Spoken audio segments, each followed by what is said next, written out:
Members of the House Committee on Veterans Affairs introducing a bipartisan bill to streamline the way veterans access care outside of the VA. But does it deliver on President Trump's promise to give our veterans real choice?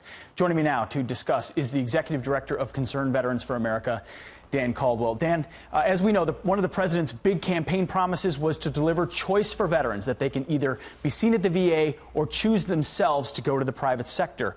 Right now, the House has an opportunity to codify that, write a law that would bring that about. Does this bill do that for veterans?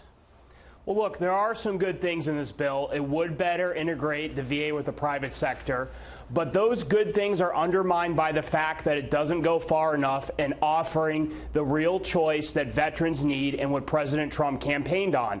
And I'm not alone in believing this. VA Secretary Shulkin expressed similar concerns about earlier versions of this bill, and that is something that we should listen to. This is somebody, along with President Trump, who has called for more choice for veterans at the VA.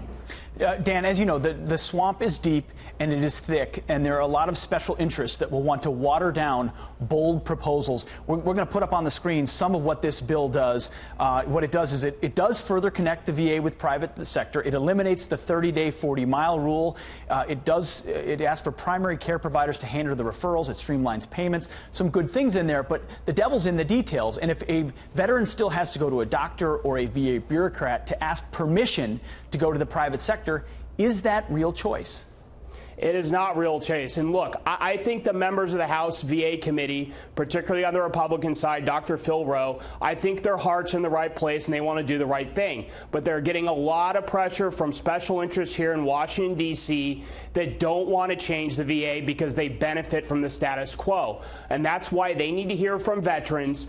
They have veterans who believe in more choice, that this is the way we need to go. And there's some really simple changes that you can make to this bill to make it significantly better. So we're really close here, and I hope the committee does the right thing and moves this bill in a better direction. I also hope the Senate does the right thing and gives veterans real choice, which is what President Trump promised veterans when he campaigned during the election. It's exactly right. So, Dan, very briefly, we're at one of those tipping points where either the swamp wins with the minutia of their language or a real bold proposal that gives veterans a true choice actually happens. And you're going to be watching that bill very closely.